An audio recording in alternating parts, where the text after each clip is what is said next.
Hey, Matt, how's it going? Hey, I'm doing well. Good morning. Everyone, this is Matt. He is our fly tying expert for today.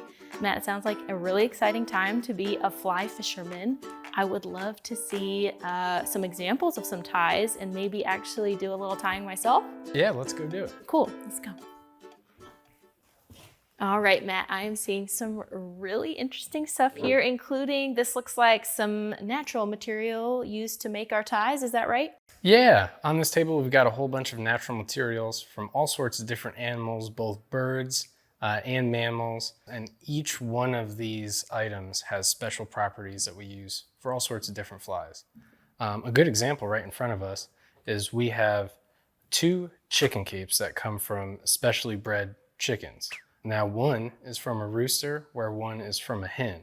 Okay. The rooster feathers actually have stiffer fibers, which is great for dry flies that trap air and help that fly float. Whereas with our hen cape, these are much softer and actually absorb water and move around a lot more underwater. So these are more often used in wet flies or subsurface flies. We're actually going to be tying a hare's ear nymph, which is a fly that imitates all sorts of different bugs. And this is going to be close to the bottom of the river or stream. Awesome. Well, let's get started. Okay. So the first thing we've got to accomplish is to secure our hook in the vise. And what we're looking for is just to make sure that that hook is in there nice and securely, and it's more or less parallel with your workstation. From here, we're going to go ahead and get our lead wire onto our hook. So you want to go behind that hook with your lead wire, and you're pretty much just going to do 8 or so wraps, kind of right in the center of that hook shank. And then you can go ahead and get real close to it and kind of just snip it off. Next thing we've got to do is get our thread attached to the hook. So you can pick up your bobbin, which is the tool that essentially delivers our tying thread to our hook, and take that thread behind the hook and secure it on there with what we call a jam knot, which you're pretty much just going to wrap that thread a little bit behind the eye of the hook about 3 or 4 times. Now you can drop that bobbin. It'll stay right in place and you can clip that tag end off. Okay. All right, so the next thing that we want to do is kind of pinch the rear of those lead wraps. And with our bobbin, we're going to start to move our thread over top of those lead wraps. Something like that. Yeah, the whole point of doing these wraps over top of the thread is to keep it in the same spot. And that will help our fly last longer, just so it doesn't fall apart on the water. The next thing we're going to do is add our tail, which is actually made out of hairs from our hare's mask. Makes sense. The part that we're going to use is right in the center of the mask. This is where most of the guard hairs are, which are going to be stiffer, and they're going to be a little bit more coarse, and that's perfect for tailing material. We really don't want it flapping around too much. And now once you've pulled that out, we're going to start getting rid of what we don't need. Underneath those guard hairs, there's a whole bunch of underfur, which is intended to keep the animal warm. Don't necessarily need it right now. So what you can do is pinch those tips nice and tight and kind of just pull those other fibers out. So these bottom hairs are... Yeah, the real fuzzy ones. Yes. So now what we can do is bring those materials down to our hook shank and tie in those butt ends kind of right on the bend of the hook. The next thing that we're going to do is tie in our ribbing material, and it's going to give it a segmented look, so it'll look a little bit more natural. Okay. So you can go ahead and grab some of that French tinsel. Okay. And cut off a section that's maybe just a couple inches long.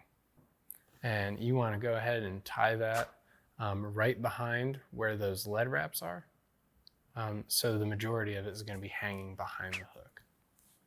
The next material that we are going to add is our body material, which in this case we call dubbing. This one we are going to be using hare's mask dubbing that we've already taken care of, so we don't have to pull it all out. So what you can do is go ahead and pull out a little clump of that from the bag, and you'll have all of these fuzzy fibers, and that's a great place to start. So you can pinch those, and with your pinched fibers, you can really just twist those in one direction. and that will tighten those fibers down to the thread. And as we wrap, that will kind of create our body. All right, so now what you can do is start wrapping that material. We do want to make sure the start of that wrap is right where we tied in both our tinsel and our tail, so we don't miss a little any. farther back. Yeah. And then once you've got one wrap there, you can start to move that up the body. And we're going to go about 75% of the way up the hook. What's nice about these natural dubbings is they have all those little spiky guard hairs in them that really stick out and give it a nice buggy appearance. Yes, I'm definitely seeing a bug-esque look come together with these for sure.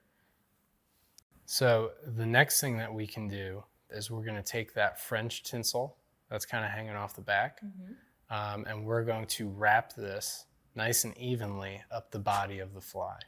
Does it matter how far apart the spirals are? I like to have about 4 or 5 of them on there at least. And then once you get to the front, make 3 wraps over top of it to secure it in place. Now you take your scissors and cut that tinsel that's hanging off as close as you can. The next thing that we are going to do is tie in our wing case, which in this situation is going to be made out of a turkey quill.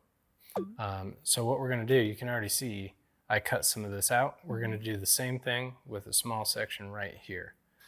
So on the front of this feather, it's actually more colorful than the rear. So we're going to tie with the colorful side down. The next thing that we're going to do is create our thorax, which on these bugs is going to be a little bit darker. So we have some more hare's mask dubbing right here that's made of those darker fibers. So you can do the same thing. You can pull a little clump out of there. And we're pretty much just going to do that same process that we did with the rear, but we're just going to go all of this area right up here. The whole like front half. Correct. Okay. Yep. And it's not a bad idea to take one wrap back over top of this turkey just to make sure it's in there good. So what we're going to do now is we're going to take that bit of turkey that we have extending on the rear of the hook. We're going to fold it over towards the eye. And now push down with that finger, take your thread, and do 3 tight wraps over top of it. Now what you can do is pop that up like that and snip it right off. You ready to finish this fly? Yes. Okay, so we'll finish with what's called a half hitch knot. And for that, we're going to use our bodkin tool, actually the handle of it. Okay. So what you want to do, push this tool into the thread, go over one time, and then the hole on the base of that tool, you kind of put right over top of the eye, and you slide it on. And you want to do at least 3 of those. Okay. So now all you need to do is snip that tying thread as close as you can, and you've got yourself a completed fly. And that's it. That's it. Wow. If I bring it far enough away, I can definitely see how a fish might think it's a bug.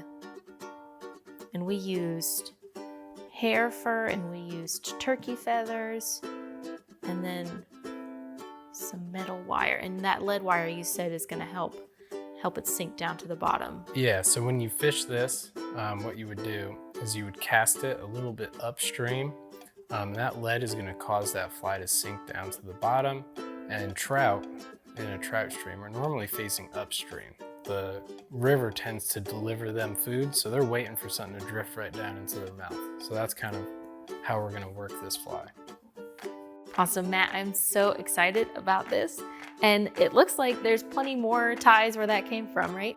Yeah, at the John E. Peckman Fishing Education Center, that just so happens to be in Fayetteville, we hold all sorts of different fly tying classes. There's a world of experience pretty much just waiting for whoever wants it.